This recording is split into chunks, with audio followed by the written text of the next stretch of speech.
What do we got here tonight, kids? Shh. Spoilers ahead.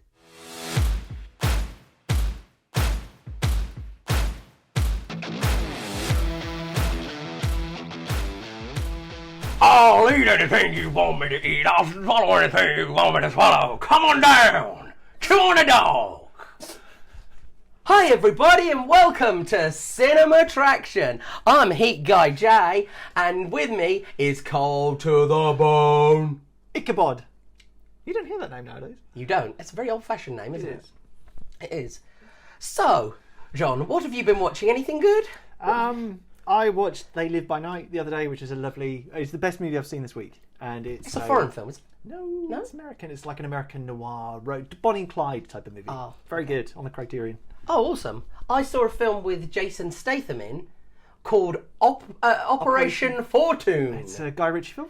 Yes. Ruse de blah, blah, blah. I don't know what it is. It's got a really... It's not like a Guy Ritchie film. Do you know what? I was watching it and I was thinking, seriously, Man of Wrath, Guy Ritchie the same guy directed this as directed this pile of dung. Right. But I will say that Hugh Grant is amazing. And he's got this voice. He's got like this voice. And he sort of talks like this all the way. And he sort of talks all the way through the film like this. And he's this rich... he's like this rich guy who's taking he's buying guns. Okay. I'm like buying these guns. Arms dealer. I'm an arms dealer, yeah. Right, okay. And there's little Josh Hartnett. He's playing an actor, and he's saying that he wants to shadow. No, actually, Hugh Grant's character says, "No, you come and shadow me, okay, and watch how I behave, because you're making a film that's very similar to like an entrepreneur like me." Oh, okay. And secretly, Jayson Statham is a spy, and they're trying to, see where Hugh Grant's character is getting his weapons from, and there's something deeper going on. Basically, a load of garbage. I mean, to be honest, I've forgotten most of it. I remember Audrey Plaza was quite lovely in it and quite sarcastic. Lovely. Always lovely. And very sarcastic in it. Love her. I think that when I was watching it, I always got the vibe from Audrey Plaza, like, I know I'm in a piece of garbage. Aubrey, yeah? Is it Aubrey Plaza? Aubrey Plaza, okay. Really? Right, okay. What did I say? I think you said Audrey. Did I say Audrey? I know Audrey. Oh, I do apologise if I say Audrey. Audrey, feed me, Seymour. No, Aubrey. There we are. No, I got the impression that I know I'm in a garbage can of a film, so do you know what? I'm just going to be like... Just roll with the punches. Yeah. Just go with it. Have you seen The Man from U.N.C.L.E.? No, I have not, but my mum raves over it. I need to rewatch that. That's a really good Guy Ritchie film. Is it? Yeah, really good Guy Ritchie movie. Okay, my mum raves over it. Right, it's got Armie Hammer in it, but don't let that... because that was one of the reasons my mum... Because it's got Cavill in as well, hasn't it? Henry Cavill. So it's got two of my mum's menses in it. It's really good. And then I had to tell her about Henry Cavill and that he likes to eat ladies, and not in a good way. Armie Hammer. Yeah, Armie Hammer. Yeah, Armie Hammer. Sorry. What did I say? You said Henry Cavill likes to eat ladies. Well, maybe he does, but not in the way Armie Hammer eats ladies. not in the same context. Jesus Christ.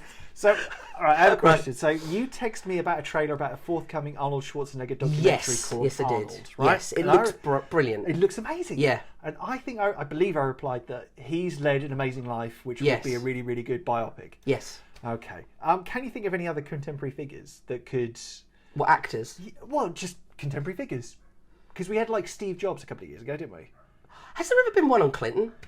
Bill Clinton. Not to my knowledge. I would like to see that. I'd like to see an 18, like a really sleazy one. So you get to see. I did not have sex with that woman. You get to see that scene and that dress. I think he's too powerful. He would have had to have died, and Hillary would have had to have died for this to happen. Yeah, because they're too powerful. I'd like to see Clinton's though, because I think Clinton's would be really dirty. I think they're a bit dirty. Very, very powerful and very meaningful lives, but they've got proper, especially really sleazy side to them. Yeah. What about because I was thinking Stan Lee would be quite good. Oh yes, Stan. I think there will be. I think there will be a. Well, what life he led. Yeah. Who do you think? And I think he. Well, it's difficult to know, really, isn't it? I would say Bryan Cranston. Well, he could play an old Stan Lee. But you'd have to have somebody to play a young Stan Lee, because you'd have to have him starting out as... Yeah, true. Absolutely. So you need to have a younger actor to sort of... Maybe they could get... that guy. I know the one who has recently been in the Tetris film. He's got a funny name. Oh, Taron Taron Egerton. Taron, yeah. Maybe he could. He could play a young Stan Lee, maybe? I wouldn't be against that. Yeah. He's a really good actor. Yeah, he's a good actor. Yeah. Rocket Man. I was thinking Vince McMahon. Vince McMahon's led an incredible... Oh, yes. Oh, yeah. Incredible Yeah, life. and now he looks like Howard Hughes, as we said. So he's transitioned. Incredible life, incredible personality, tons of scandals. Do you know what another film I'd like to see? A Bob Dylan one. Bob Dylan? There has been one. Oh, has there? There's been, there was one... They had like multiple people playing him throughout. Oh, that one with with Kate Blanchett played him. Blanchett played him. Oh, okay. Who would you have Vince McMahon? Who would you have play Vince McMahon? Well, I think the only person that could play Vince McMahon would literally be him from another universe. He'd have to come in from the 383 or whatever. What are you talking about? Who's this? An alternative universe Vince McMahon would have to come in and play himself in the film, because it'd be a bit like, do you know, like Jolson Sings Again, where you've got Larry Parks, and you've got Larry Parks watching Larry Parks, playing Larry Parks, playing Al Jolson. Do you know, like this form of... You'd have to have Vince McMahon playing a young Vince... Because who could play Vince McMahon except Vince McMahon? Jon Hamm. Do you think so? Yeah. Oh, yeah, he could, actually. Jon Hamm, definitely. Oh, yeah, he could. He could play middle-aged Vince McMahon, couldn't he? Absolutely. You're fired! I think Donald Trump is due one as well. That's what we could call it. What? We could call the film "You're Fired," because that's what he fired. that's what he always did. You're fired! Such a good heel. He is. He's brilliant, man. Did you ever see that time when he blew his... He blew his, like... Oh, his legs. He blew his leg Yeah, up. he got into the ring and he ran, blew... didn't He jumped into the ring and he blew both... He blew both of his quad muscles. And he's just sort of sitting in the corner, That's isn't he? right. And when you rip your quad muscles, you are out for like over a year with surgery. Apparently mega painful as Yeah. well. So he was dealing... Triple H had one rip. He had okay. one rip and he was out for about 8 or 9 months. Son-in-law, isn't it? Yeah, he was rocking up in a wheelchair, but on the WWE shows. You could pretty much do a biopic of any WWE wrestler. There's never been, the one I would like to see though? One on Satan. There's never been a biopic on Satan from his early childhood days working for God and his early teens working for God. Such a relatable protagonist. And when he goes out on his own, forms his own company. His own cult. His own cult and company in hell. Okay, Beetlejuice is a fantasy horror comedy from Tim Burton, starring the likes of Alec Baldwin, Gina Davis, Jeffrey Jones, Catherine O'Hara, Winona Ryder, and Michael Keaton as the titular bio-exorcist. Barbara and Adam Maitland spend their time renovating their beautiful country home when, driving one day, Barbara swerves to avoid a dog and causes an accident, plunging the car into a river. The couple return home and things are slightly different, and they discover a copy of the handbook for the recently deceased in their home. They put 2 and 2 together and discover eventually that they did not survive the car accident after all, and they also appear to be stuck inside the house and in a sort of time distortion of sorts. Kind of. They don't know. Yeah, time is different outside the house to inside. Yeah. Exactly. This leads. So the exit to the house leads to a bizarre otherworldly desert inhabited by giant stripy worms. Oh, sandworms. Sandworms. Come on, I hate sandworms. You hate sandworms. We've got a lot in common. The beautiful home is sold to New York family, the Dietzes, who arrive with their interior designer pal Otto. Is it Otto or Otho? Ortho. Otho. I love Ortho. To renovate the sweet old Maitland mansion into a ghastly gothic tin modern dungeon of sorts. The Maitlands use the handbook and travel to a limbo waiting room, a bureaucratic hellhole of lost souls and strange rules. The caseworker, Juno, informs the couple that they must remain in the house for 125 years or suffer a nasty old fate. Yeah. If the Maitlands want the Dietzes out, they have to scare them away. They try and fail and wind up contacting Juno's old assistant, a malevolent freelance bioexorcist named Beetlejuice, to spook the Dietzes away against Juno's best advice. Chaos ensues. A bit of background, because we haven't done that for a while. Mm-hmm. A critical and commercial success, earning positive reviews and grossing $4.5 million reduced from a budget of $15 million reduced. That's not bad, is it? Pretty good. Taking the Oscar for best makeup in the process, spawning. That definitely deserves that. Oh, the makeup is so good. Spawning a slew of video games, comics, an animated TV series, and a popular stage show. There was a great little Beetlejuice musical available at Universal Studios in Florida for a while. I don't know if it's still there. Very good. If it's still there, great. Go for it. I can't vouch whether or not it's not. A sequel is due in September 2024, which is very exciting. Oh, just next year? It's coming next year. They've already cast a load of it, like Jenna Ortega's in it and people like that. Very good. What do you think of Beetlejuice? Well, what can you say about Beetlejuice? What can you say about Beetlejuice? Wonderful. What a great movie. Okay. I'll tell you what, if you don't like movies, watch this movie. This is what I always say. If you don't like... It's an 88 movie as well. If you don't like... 88 movie. It is. If you don't like movies, watch this movie because it's hilarious. What is it about 88 films released in I'll tell you what it is. 1988? It's probably because there was a sort of span between about 87 to 92 maybe. Yes. When I was a teenager. Yes. That I saw all these really great original type films. There's that people you just... going to be listening to this adding up how old you are now. I'm very old. I know I sound like a teenager, but I'm not. Be a bit kind to yourself there, mate. I am. He doesn't think a lot of himself, does he? Sorry. There was so many films that, like Die Hard came out in, I think, 89, something like that. 88, 89, and there was just a slew of really great original type films. Yeah. I mean, the 80s was fantastic for it. Gremlins, Beetlejuice. Yep. There was RoboCop. There was all stuff that we'd never seen these sort of films. Yeah. The sort of Just really original things. like original, but also blockbuster. Yeah. Do you know what I mean? Yeah. And I just absolutely love this film. I think Taking it's creative risks with big budgets. Yeah. I love the makeup in it. I love that. I can see that Alec Baldwin and Gina Davis probably won't come back unless they make cameos in the sequel. I can say. Because I honestly think that their characters are just a way for you to access the afterlife with them. You know, a way to transition you into this world. Yeah, they're audience vessels. Yeah, exactly. Yeah. And now that we know of the underworld life and the afterlife, we don't really need them in it. No.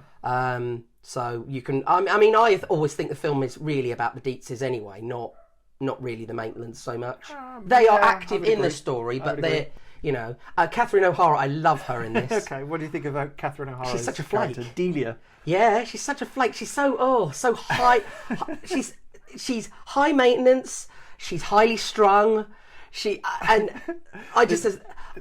There's a great line in which Lydia says that her mum has gone. The Maitlands are trying to scare her mum, and she says that her mum Delia's gone to bed. And yes, she's sleeping with Prince Valium. That's such a great line, isn't it? Prince Valium. Prince Valium. Sorry. I mean, there's a scene in it. I don't know if you know about this because I found out about this only recently, where Jeffrey, what's his name? Jeffrey Jones. Jeffrey Jones is wearing a jumper in the study. Yeah. A red jumper with white pattern on it. Okay.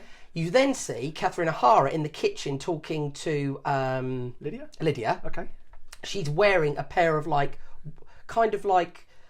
she's wearing the jumper as trousers with braces or suspenders, as the Americans would say. Okay, sure. She's wearing the same outfit, but just inverted. Her legs are in the arms of the... Yeah, it's really good. Okay, so what do you think of Jeffrey Jones as Charles, the patriarch of the Dietzes? Hasn't he got a bit of a sinister background? That actor? Focusing purely on his actions in this film and overlooking the despicable aspects of his personal life. Yes. I think he's fine in this film. I think he's okay. He's really slimy but really goofy. Yeah, he's okay. I mean, I don't think he's the best character a real estate agent. Yeah. I think some of his bits are all right. Like, he's quite amusing where he sits down in a chair and he's like, I'm only 10 minutes in and I'm already home and all stuff like that. He's fine in this. Yeah. I like him. He's in the next movie we're going to be talking about as well. Right, yes, he is. Sorry, yeah. But yeah, I mean, as I said, and then as soon as Michael Keaton comes in... We'll build up to him because the movie's more or less all completely about Michael Keaton. So I've got to ask you also about my man Glenn Shaddix as Otho. Oh, brilliant! I love him. Otho, he's so good. Oh, he's Glenn Shaddix is absolutely superb in that. Do you know what I role as well. love? My favourite bit of this film is where they're doing the Banana Boat song. Banana Boat. And he every time he gets that ice bucket and starts to play it like Plays it like a- oh, I burst out laughing. I great just player. can't help it. And the look on his face when he picks it up, and that's brilliant. Glenn Shaddix also endured a very, very, very difficult personal life. Oh, did he? Oh, okay. It's interesting that he managed to be so level-headed Right. despite his. I think he's What do you wonderful think in of this. Alec Baldwin and Gina Davis? I think they work really well together. Yeah, I think they work well together. As I said, I don't. It's not really about them. Yeah, is it, in a no, way? they're not really the best. They're not really the best characters of the film. Right. Bob Goulet. I got to mention a good old Robert Bob Goulet, Goulet. absolutely. You know, That's a weird cameo to put in that's there a as well. very yeah, it is, isn't it? What do you think of Winona? I think she's brilliant. I mean, she was very young in this one. I wasn't she? myself am strange and unusual. So, I think she's brilliant. gothy outcast. Yeah, she And is absolutely she's brilliant in plays this, to- isn't she? I think she's more or less been replaced by Jenna Ortega in the sequel. Right. Okay. Who is? if Well, you- she's if you were great to- anyway, Yeah, if you were so- to replace her with anyone, Jenna yeah. Ortega would. Yeah, I think she'd be brilliant. She's the only person that can communicate. She can see. She's the only person that can see the Maitlands. Yes, because she's she's suicidal, isn't she, in a way? So she's maybe more connected to seeing the afterlife than Sure, yeah. noticing it than the other people are. Gothy outcast. Yeah. And she comes out of her shell a little bit by interacting. I think with one the thing we haven't Maitlands. mentioned is a spider warning. Because anybody who may be of an There's a good amount of arachnophobic, you know, spiders. There's a big spider at the. there's a big crawling spider over right at the beginning of crawling over the Beetlejuice, little and mud there's house. also a big spider in Sleepy Hollow that we're going to talk There's about. certainly- yeah, So I think absolutely. anybody that might be, what do they say? The word we're triggered. Right, Anybody if that you might have be a if triggered you have by. arachnophobia. There's not in a lot. There isn't a lot of spider in either film, but No. if you don't like seeing them, Yeah, we've been building up to this. It's the Michael Keaton show. Yes. He's introduced. even though he's only in like what? Well, he's introduced quite a way into the film, isn't he? Yes. He's not in it throughout. And it's Beetlejuice / Betelgeuse? The way they spell that? It's spelt like Beetlejuice the Star, I The believe. star. Yeah. Weird. Yeah. Because I believe Alec Baldwin at one point calls him Beetlejuice, Beetlejuice. doesn't he? Yeah. Yeah. Which I don't know what they did there, because I don't know whether Tim Burton was originally going to call him Beetlejuice like the Star. Possibly, yeah. And then they just Maybe went, they people just- won't know how to People- pronounce do you that. pronounce And at the theatre, at yeah, the box office? Do you know? people just will not I understand that. suspect that's the case. A But bit like in doesn't Star matter. Wars, you've got the those tripod droids called droidicars. Okay. And they're also known as battle droids. So Oh, in battle droids, I yeah, know them. right, Yeah, I know battle battle droids. The droids. Jedi's call them battle droids, Yeah. but the Nemoidians call them droidicars. So it makes me wonder whether Lucas was going to call them that, and then like, oh, people can't call them droidicars. That sounds, you know. We've got some Star Wars aspects to talk about in the next movie. Yes. We'll get into that. It's a complete breakout performance for Michael Keaton. He's Yes. been working for, I believe, since like the mid-70s, and was very famously in Mr. Mum or Mr. Mum. Oh, I in love 1983, Mr. Mum. which is, I think, was his biggest role prior to this film. Yeah. He would obviously re-team with Burton for Batman like the following year. Because this is the thing, he didn't want to be hired for Batman. The studio didn't want him because they were like, he's a comedy actor. He's done yeah, Mr. Mum yeah. and you know, and Beetlejuice, and he's just Wound up being perfect casting Yeah. for Batman though. oh yeah, he was. And perfect casting for And this. nobody tell me that Michael Keaton cannot do drama. Could just watch Birdman. Yeah, he's He could totally do drama. legitimately one of the founder. He's Yeah. fantastic as Ray Kroc. One of a kind performance. Burton throws him the ball and he just runs with it. He literally does. He is fantastic. I mean, do you think this like performance inspired the likes of like Jim Carrey's endeavours and things like that? Possibly the Kind of zany. opened the door for that. Possibly. You had like Jerry Lewis and all that kind of stuff before then. But Yes, sure. I always thought that Jim Carrey was veering over on the Jerry Lewis side of sort of. He must have been. He must have seen this film and been inspired by it, though. Surely. I mean, my favourite scene of this film is the bit where they summon Beetlejuice on the model. I love that. It is just so ridiculous. There's sound effects. Yeah. Where he's like, you know, like when he's hat off and it goes. yeah. And that bit where he's wearing Adam Maitland's clothes, and he's like, oh, come on, Hermano. So, by all means, what do you think of Michael Keaton's performance? Wonderful. Perfect. It's one of his most fantastic character. He's going to be remembered for this character. I mean, he is will. Beetlejuice. Nobody can play Beetlejuice. Well, he's Beetlejuice. He's Batman. He's so many things. And look at him now. He's playing Batman at what, 70? And so he can play Beetlejuice at 70. He can do anything. Oh yeah. One thing I did notice is when the Maitlands are killed, on the little bridge where they try and avoid the dog that's running around loose, the sign says "Come back soon." Oh, that's and they literally do, don't they? They do. I thought it was really good. I never noticed that. It's a very messy film. It's a patchwork of skits. Yeah, to me, it's a collection of set pieces. Yeah, it's a collection of skits. Yeah, but there is obviously connective tissue in it, and it does come together really well. Yeah, and the nice little blend of grim fantasy and slapstick. Well, not only just slapstick. Because there's bits where like the scene ends and it just sort of fades to black because there is no way to continue. How do you get to the next bit? How do you get to the next bit? Some editor sitting there thinking, "Oh God, what am I going to do here?" Yeah, how do I make this film sort of flow? There's a nice little. I mean, it's silly and it's cartoonish and it's juvenile, but there's a nice amount of heart to it. Yeah, and there is that melancholy to it as well. Which I love as well. I just love all the sort of the humour in it. It's very juvenile. It is, but it's very funny. And the character designs in the waiting room, I think they're brilliant. Especially the smoker, the smoking guy. Yeah, the smoking guy. The squished fella with the filing. Oh yes. I'm looking at him flat. The hunter with the shrunken head. Yes. I like the fact they're all different colours. Like Burndok, the guy that's got the chicken bone, he's kind of orangey. Yeah, and there's like a guy in a sleeping bag with a snake. There's a guy in a diving outfit with and he's like a bluey cut. Yeah, the shark still attached to him. Hilarious. There's a lady. What I really love about the lady that's split into two, who's literally like cut in half, is that she's then referred to as they. She's referred to as two people. Oh, it's so good.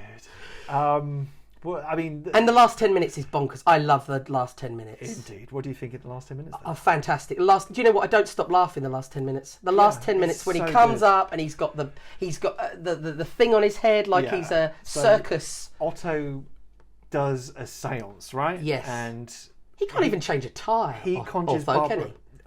Can he? You leave Otto alone. He conjures Barbara and Adam, and they get really, really old really quickly. Yes. And then Lydia he conjures them into the human world, doesn't he? He does. Lydia then goes to Beetlejuice for help, and he's like, "I'll help you. I'll help them if you marry me." Yes. Which is disgusting. It is.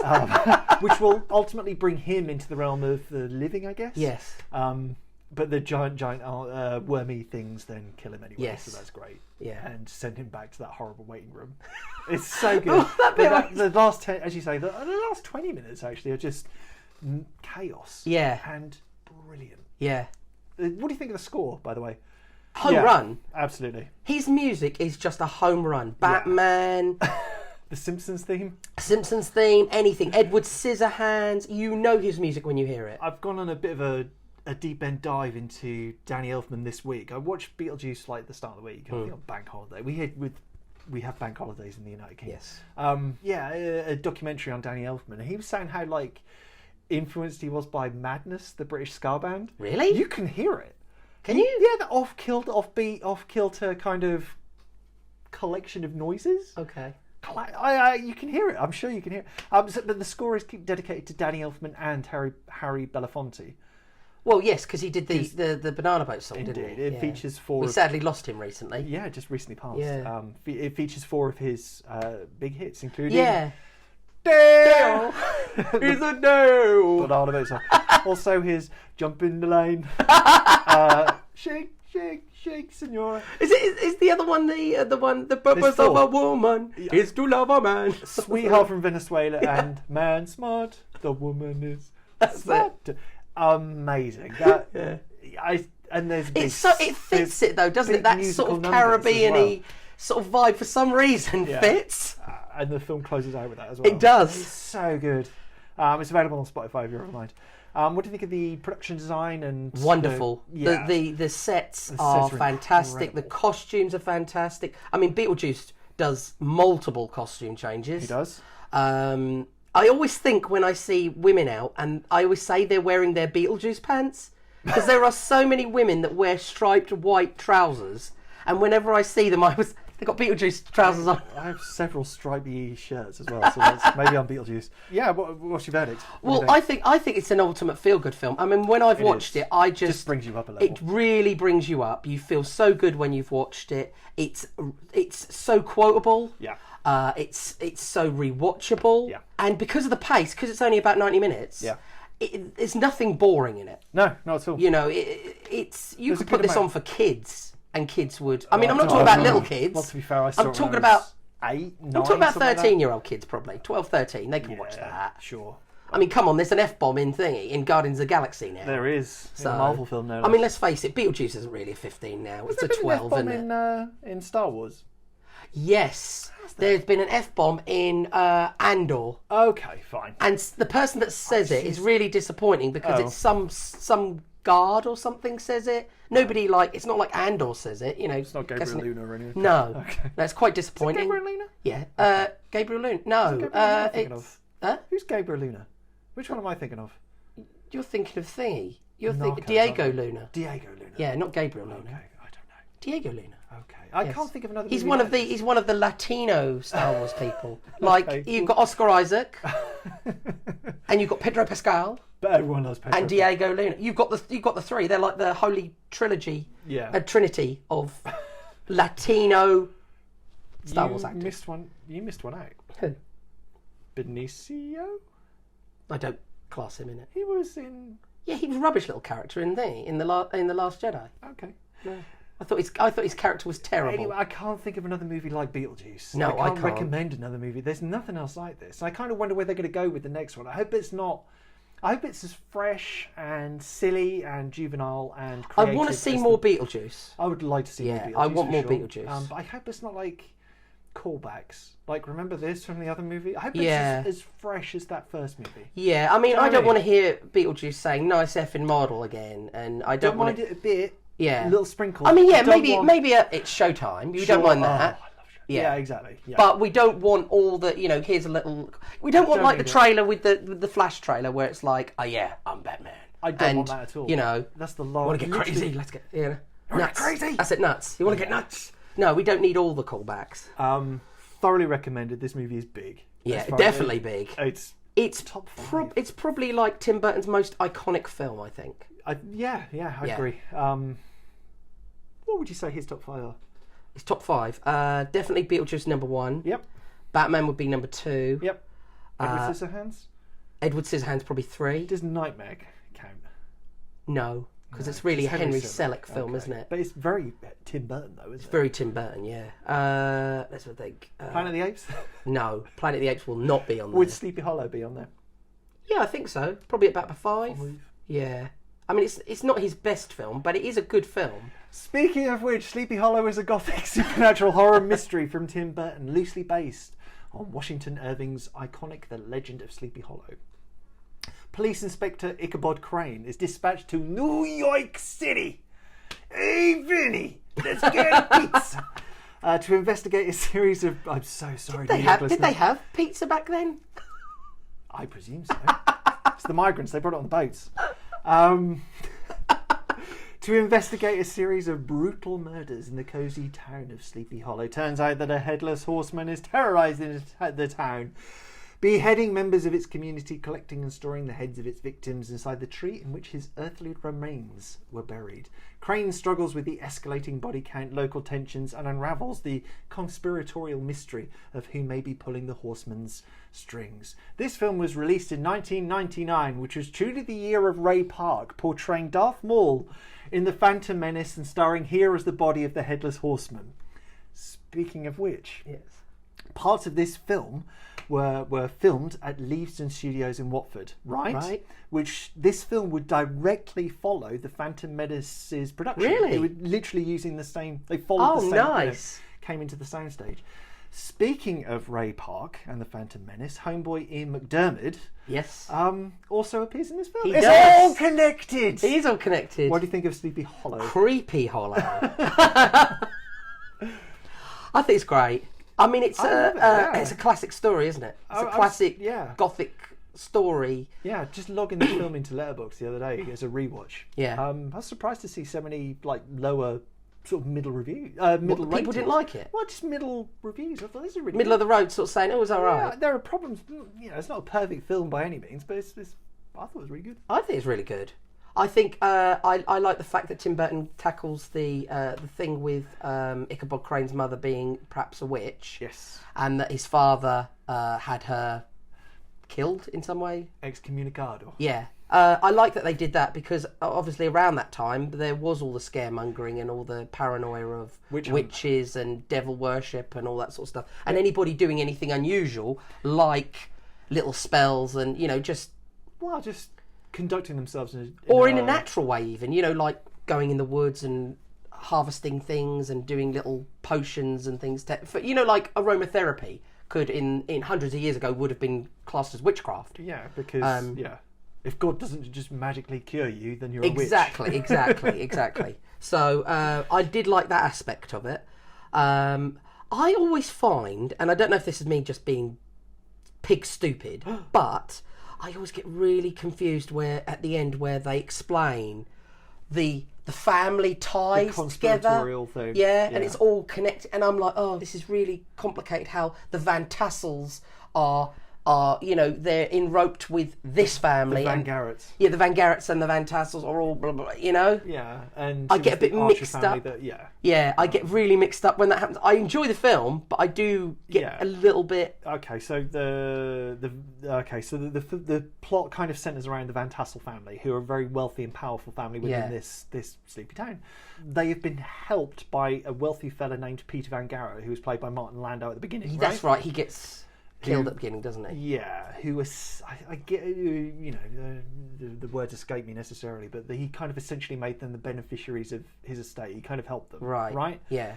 And this consequently plunged a family called the Archers into poverty, I suppose. Right, okay. And despair. Yeah. And Lady Van Tassel, formerly Archer, because she faked her name, right? That's right, yeah, because that's, what's her name, Miranda Richardson, isn't it? Indeed. Has secretly sort of wormed her way into the Van Tassel family by marrying the town leader, Baltus, Michael Gambon's character.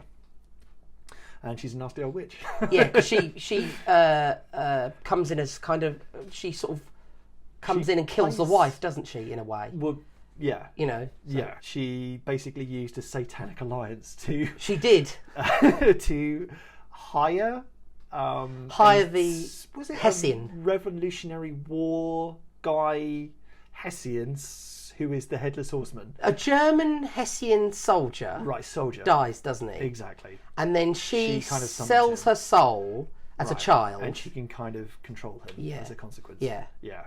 In order to... But they don't really explain how she sells her soul. They don't really... Because she's now a Van Tassel.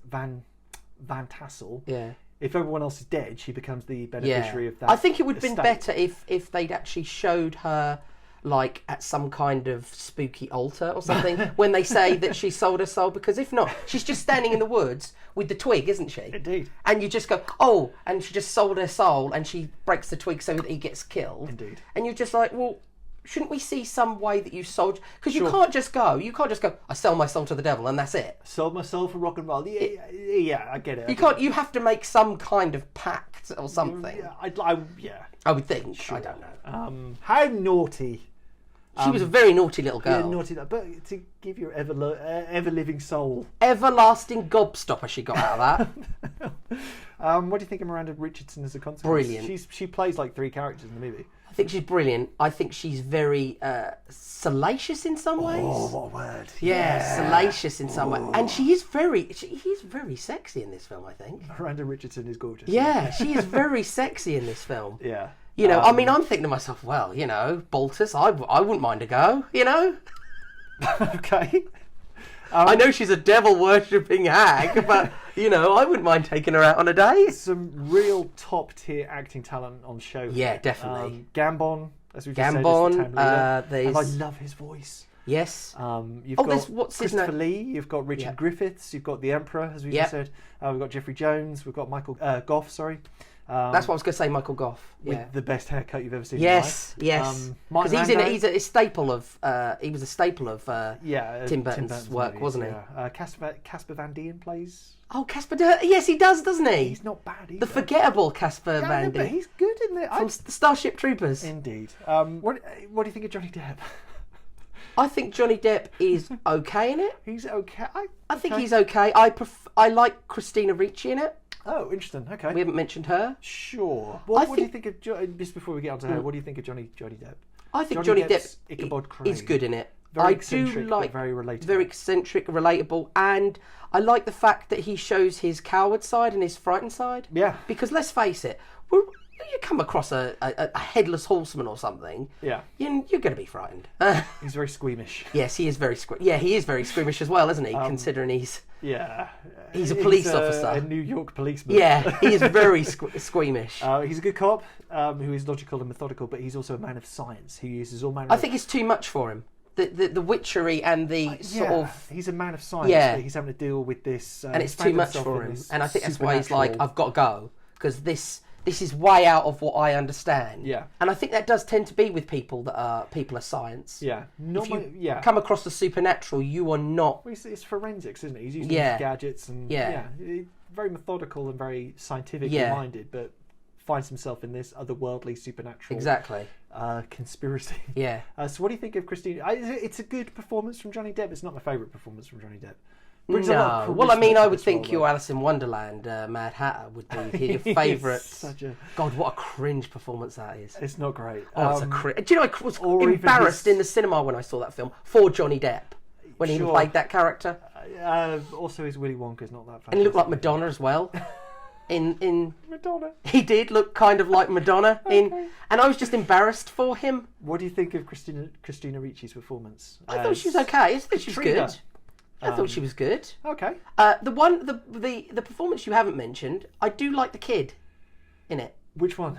Nambeth? Yeah, Nambeth? there's obviously the flashback His kid. father and there's- dies? Yeah, he's an orphan all of a sudden. Yeah, just sort of I do like tags him. along. I do like him because he kind very of good, keeps yeah. Ichabod in line, sort of thing. He He's- kind of gives Ichabod courage. A bit of grounding there, isn't Yeah. there? And a bit of jivvying, as And they I think say. Ichabod now, when he's got him as a little ally, he's Yes. kind of like, I've got to be a man now because Well, I've he's got a got his child partner. watching me, you know. That's his Danny Glover. Yeah, I do like that little kid. I think he's good.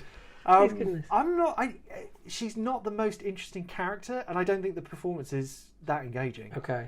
So why do you love her so much? Well, I love Christina Ricci, so that's the for problem. crying- You have no. Okay. I just like Christina Ricci, and she's blonde in this, isn't she? She's so.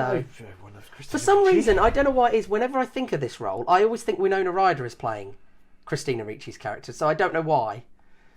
Actually, Winona Ryder would have been really. She good would at have been this. amazing. Yeah. And I always Nowadays it keep would thinking be because Winona Jenna Ryder was Ortega. blonde. She was blonde in Edward Scissorhands, wasn't she? Yeah. So I keep thinking whenever I think, because I always think of Christina Ricci as being dark-haired, like I do Yes. Winona Ryder. Sure. But then whenever I think about this role, I always think Winona Ryder is in this and she's blonde in this, and then I think no, she's not. And you always think of Johnny Depp and Winona Ryder together, don't you? They make a good. Weren't they together for a while? Doesn't he have still a tattoo? Well, he does Wino Forever. Wino They do make a good match on. Sure. Maybe we could make this happen with Beetlejuice. Maybe Tim Burton could make have a reunited in. Yeah, sure. Give. Maybe there's like a restraining order. Maybe that's why they. I still aren't think together I anymore. still think Johnny Depp should be Winona Ryder's husband in Beetlejuice too.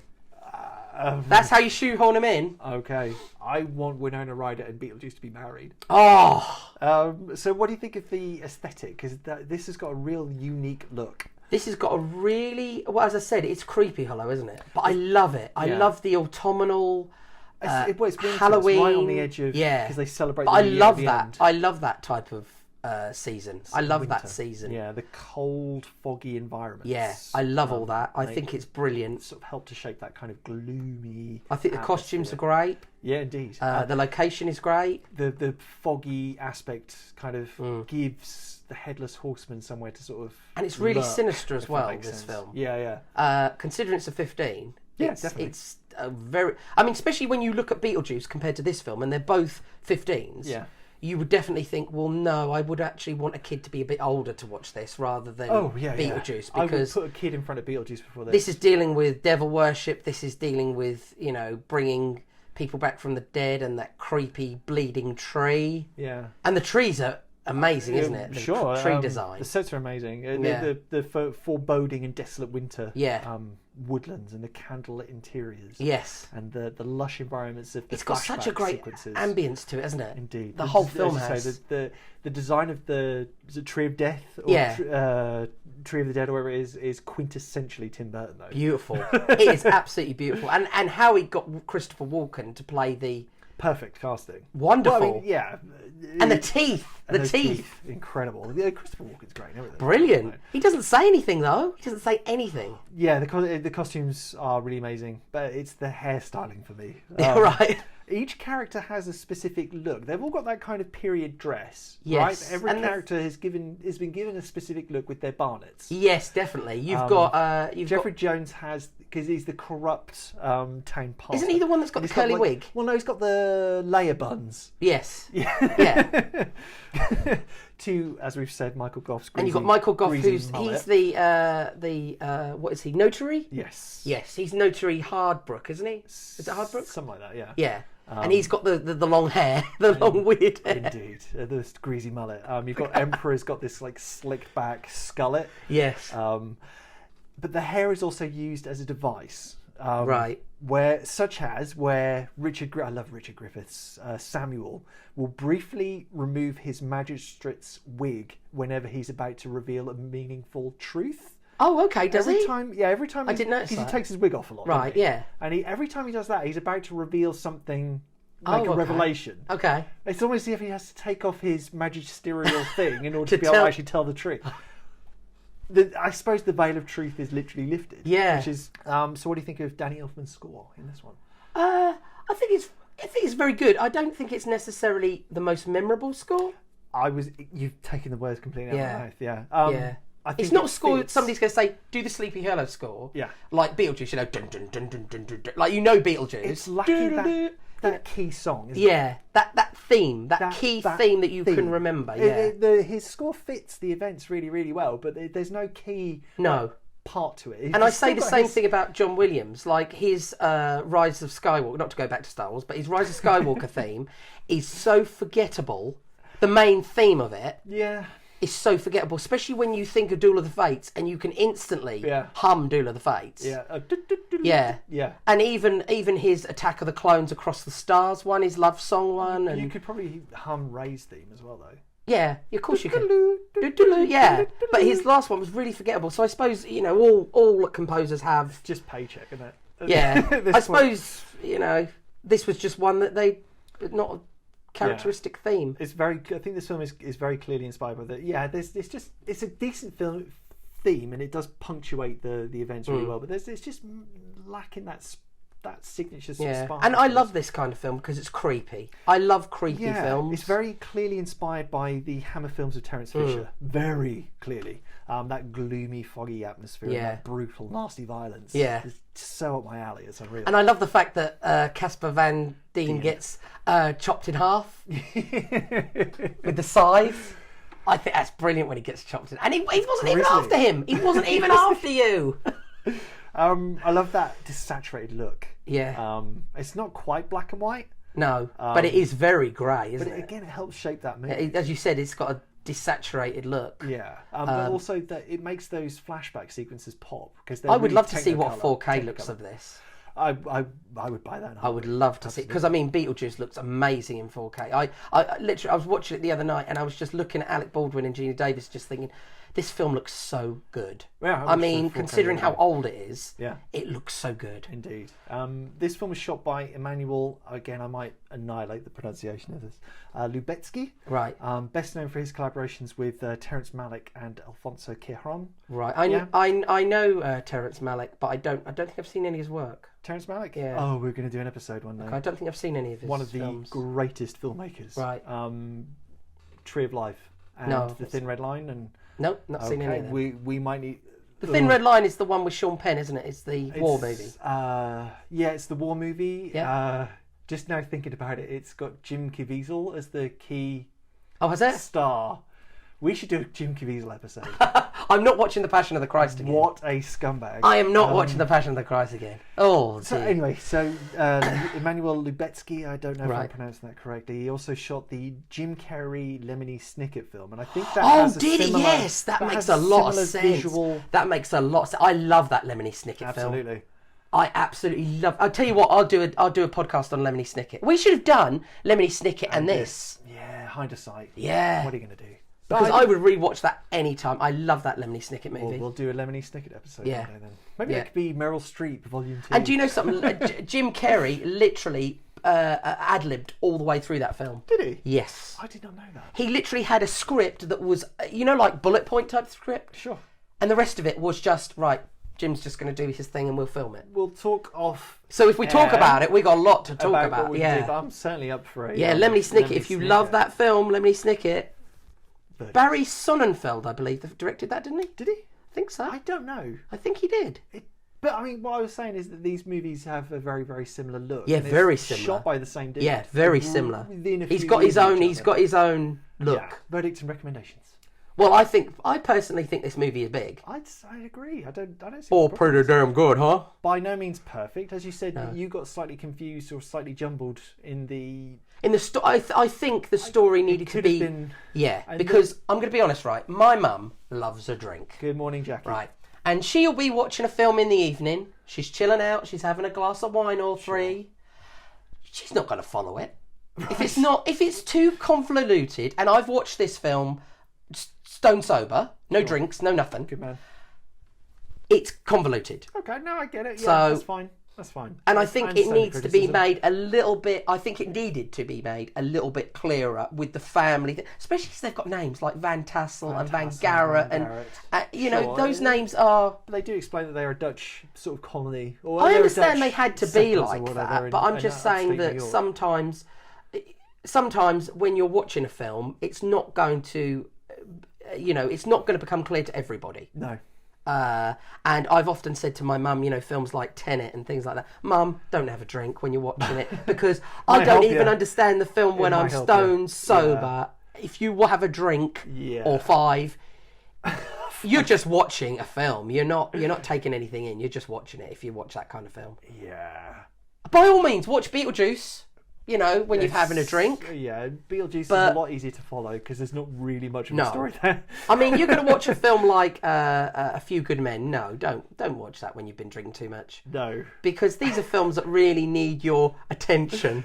I don't know if this film necessarily needs I don't think all it of needs your attention, but I think like, the main theme of the film needs your attention. it does require you to be present. Yes, that's for sure. yes. Um, Not that my mum is never present. Sure. Yeah, as you say, the two films, Beetlejuice and this. And, Yeah. I get what you mean. And I've always had that problem. I don't know why. I enjoy this film, but I always think to myself, you must be a bit stupid because you don't get that end bit.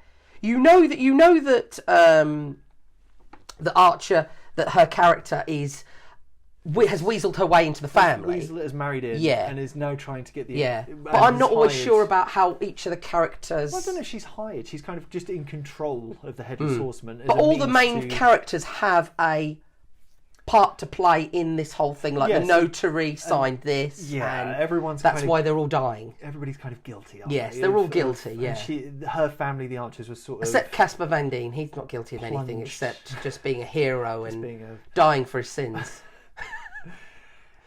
The road to the hell is paved in good intentions. Caspar Van Dien gets a bit of a raw deal. He I think does. he's really good at this. I think he's really good in Starship Troopers. I ain't gonna lie. He's perfectly cast, but you kind of need an actor with his qualities for that role. Right. Yes. Right? Yeah. It's Because I certain. don't want to talk down about Caspar Van Dien No. because he's really good in that movie. So, do you have any recommendations? Based on Sleepy Hollow, not really. I think it would just be anything. Actually, I do. The Pale Blue Eye Okay, with Christian Bale in. sure. That's a gothic mystery. So I would say that would be. Really, really good Velvet Underground song as well. If you Is it? Oh, is that a Velvet Underground? No, it's a really good song. Yeah, I would say that would be a good accompaniment to this, especially as it's got the theme of winter. Right. So it's not autumn, but it is getting it's cold, it's bleak. Sure. Yeah, I would say that would go really well with this film. I like I've said already. It's on Netflix. at the moment. So it's a Netflix exclusive film. Like I've said, Lemony Snicket and any of the... Yeah, Lemmy Snicket would go well with this as well. Any of Although the- it's a bit lighter than... Oh Sleepy yeah, Hollow. different Yeah. in terms of tone. Yeah, Yeah. but there's similar sort of vibe to it. Any of the Terence Fisher Hammer horror movies, Right. just get on them if you've never watched them. Yeah. Oh, Christopher Lee's in this film, for crying out loud. He That's is. so much. Anyway, perhaps also Mario Bava's Black Sunday, and maybe even Lucio Fulci's The Beyond. Right. They're very different films, but they kind of have that eerie supernatural. You have a bigger knowledge of films, really, than I do. A wider knowledge. So. Certainly, they have that kind of eerie supernatural vibe. Yeah. But they're both considerably more violent. Right, okay. So join us again, won't you? Yes, As we discuss Big Jim Cameron's The Terminator and its sequel Terminator 2. we will. Until then, you can find us on Letterboxd, I am Rat Bastard. I am Kerja_Relon. How's that spelled? KRJA_RELON. Please do join me because when I do a review, it's gonna be, if it's not something I don't like, it will be scathing. I will be laying into it with many short-bladed weapons. Daggers. Daggers, yeah. I love writing reviews on either a film that I absolutely adore I love your or reviews. a film I absolutely thought was garbage. You do sway either way. I you do. either really love it or really hate Yeah, it. and if I think it's a pile of garbage, I will go on and on and on and you on. say- It's like a book. Criticise people in it, like the Oh yes. actors in it. Oh well, I will. Yeah. Just Well, if you don't someone- like it, there's other jobs available. Do you know what I mean? You don't have to be an actor. If you're a milkman, I'm not going to criticise you. Your milkman delivering techniques. Okay. Jason Statham can be a milkman. Didn't he run like a pet stall once or a flower stall once? He ran a stall. Well, his brother ran His a stall brother, with okay. my wife knew his brother. Okay. Lee Statham. There we are. It's So, a small world, isn't it? Yeah, yeah. You can find us on social media. You can with cinema_podcast. Is that Instagram? That's on Instagram. Good man. Yes.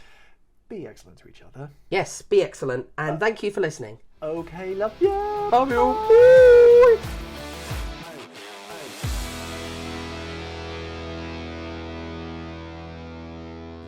That is why I won't do 2 shows a night anymore, babe.